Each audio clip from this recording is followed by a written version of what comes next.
The infamous philosopher Friedrich Nietzsche famously proclaimed, "God is dead, God remains dead, and we have killed him," a statement that would become one of his most memorable quotes.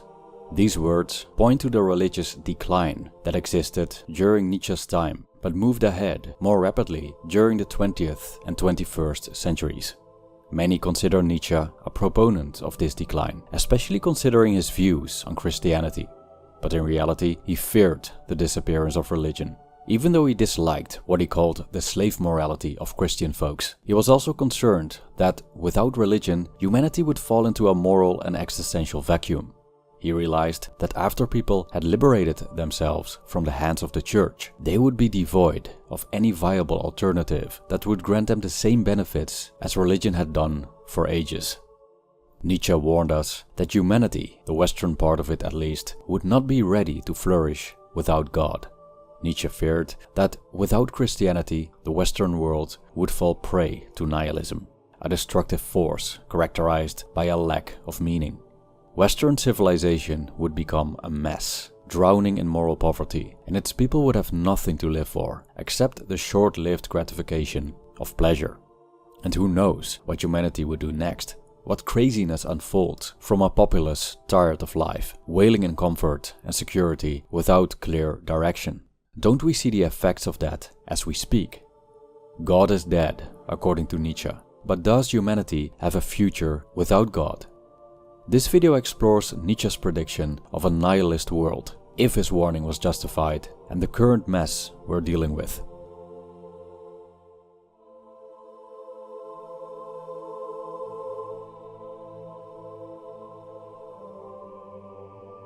When you mention the word religion in a mostly secular country, such as the Netherlands, you'll often see faces showing signs of aversion. It's not unlikely that the Dutch ridicule the religious, referring to them as people who believe in fairy tales. After all, isn't it clear by now that science has debunked many things Christianity once claimed, such as the creation myth, the idea that the earth is the center of the universe, and the biblical flood of Noah? Then there are the atrocities and scandals by the church, its misuse of authority and the oppression of its followers, which alienated many. Especially in the last decades, Westerners overwhelmingly decided to ditch religion altogether. Particularly in the Netherlands, this decline is characterized by low church retention rates. Many people literally unsubscribed from the church. The overall number of Christians in both Europe and the United States is in decline. More and more people describe themselves as without religious affinity.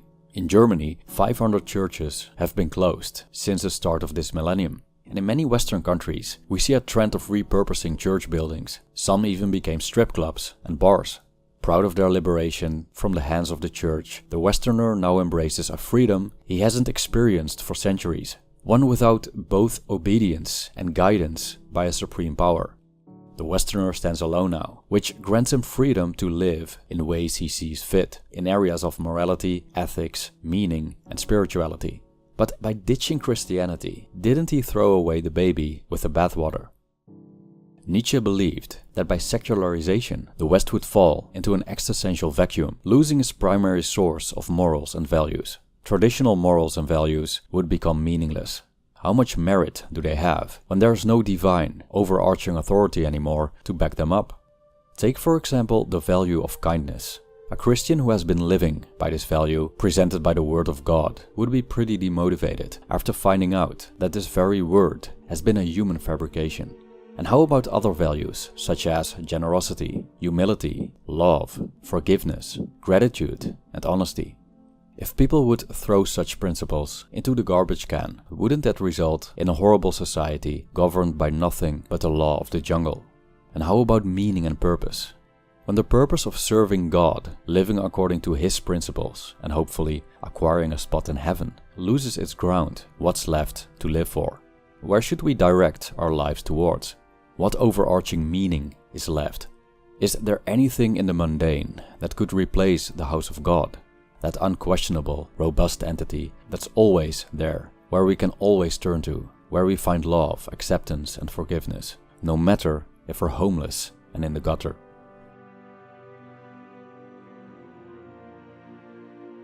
Religion is an extremely powerful force, Having a master's degree in religious studies, I'm pretty passionate about this, so forgive me. Religion functions as social cement in ways that yet have to be surpassed. It has the ability to unify people from totally different areas of the world. For example, an Albanian Muslim and a Nigerian Muslim are vastly different in many aspects, such as appearance, language, and culture. But through the vehicle of religion, these two strangers can relate to each other. They both pray to God in a similar fashion, uphold the same religious values, and follow, at its core, the same belief system.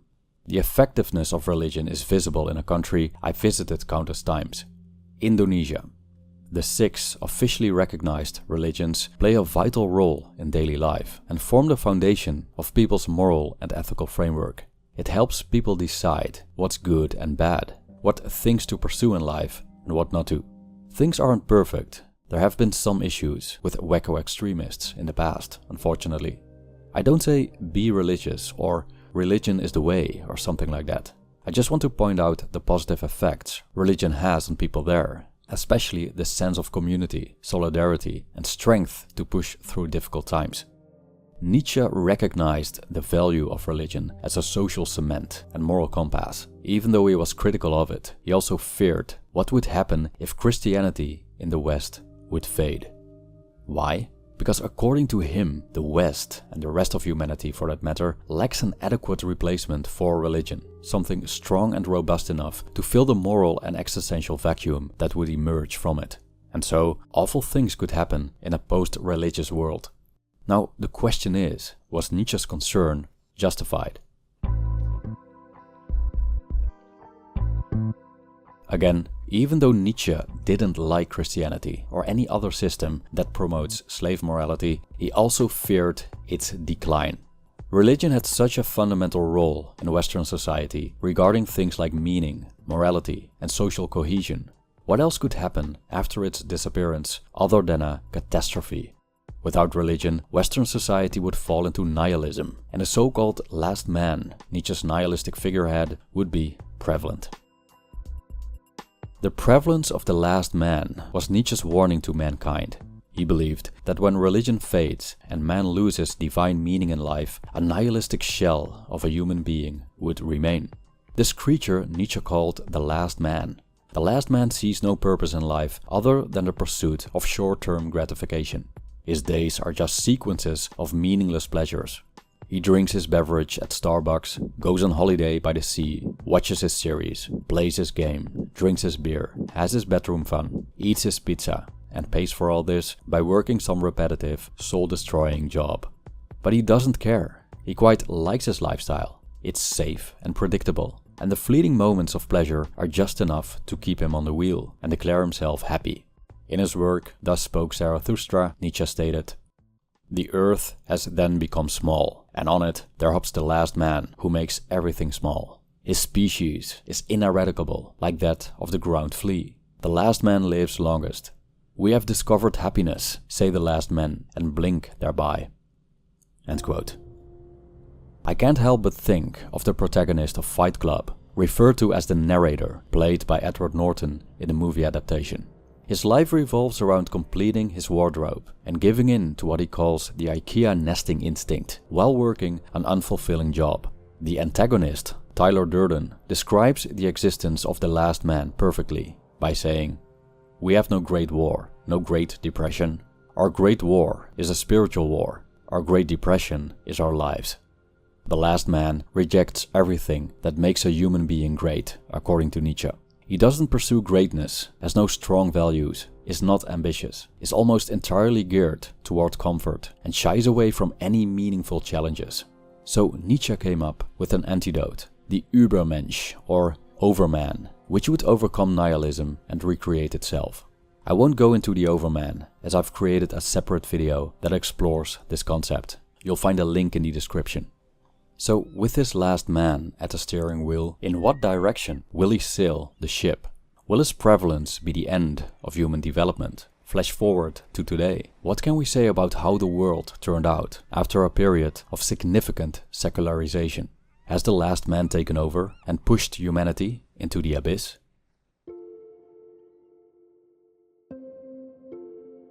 when Christianity was still a cornerstone in most people's lives in the West, everything seemed more orderly and simple. There was one single ultimate meaning, one ultimate authority, one way of living one's life.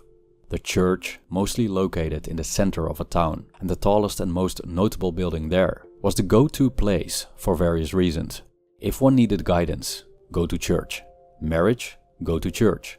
Someone died, go to church. Were you poor, homeless and in need? Go to church. Wanted to chit-chat and gossip? Go to church.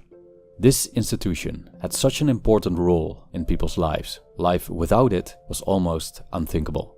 It covered many, if not most, basic human needs, both practical and spiritual. All this came with a catch though. It required obedience and belief in God, something many people today refuse. Now compare the simplicity of the past with today's situation. If you need guidance, there's a plethora of options to choose from. There's a wide range of therapists with numerous different methods. There are books, online forums, and YouTube videos that offer help, and some of these sources are very sketchy. Some even use ChatGPT as a counselor. Others, instead of going to church on Sunday, put on an episode of the Huberman podcast.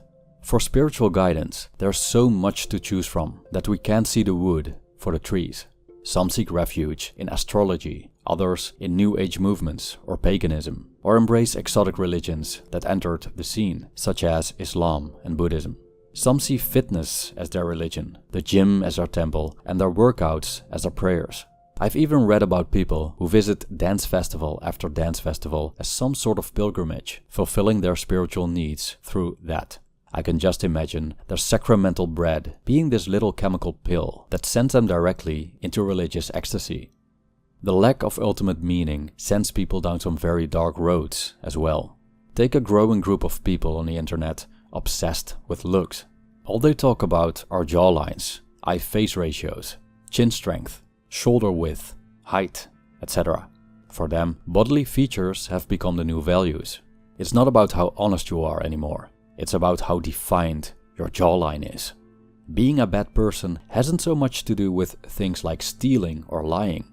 You're a bad person, or subhuman as they put it, if you're a 5'4" guy with a weak chin. It's like the lack of ultimate meaning reduced these people to sacralize the most superficial, primordial aspects of being human. I guess it reflects today's society's obsession with looks, but that's a story for another day. I think it's safe to say that when it comes to meaning and purpose, the Western world is a mess. It's a complete and total chaos. But is it really a bad thing? How messy is this mess? Have we stopped developing? Are we engaging in lavish pleasures on a scale reminiscent of some Roman emperors? Have we turned into this postmodernist cultural Marxist hellhole in which everything traditional has been eradicated and morals have been eclipsed? Even though society does show signs of nihilism and our definitions of meaning and purpose are all over the place, I don't think religious decline has been that destructive. Not yet, at least. The West still makes significant progress in various aspects, such as tech, healthcare innovation, and environmental awareness. Despite people's struggles with meaning, highly secularized countries, such as the Netherlands, haven't collapsed. They actually thrive. Most Dutch haven't lost their morals and look for meaning in other things. On the flip side, there are issues as well. People do struggle with meaninglessness and mental health issues. Depression is a serious problem. Evidence suggests that depression has risen and is significantly rising in the younger generations. So who knows what's to come? Maybe Nietzsche was right after all, and we're headed toward a catastrophe beyond our imagination. What do you think? Will humanity thrive without religion? Or have the end times begun? And how do you find meaning in a post-religious world? Please let us know in the comment section.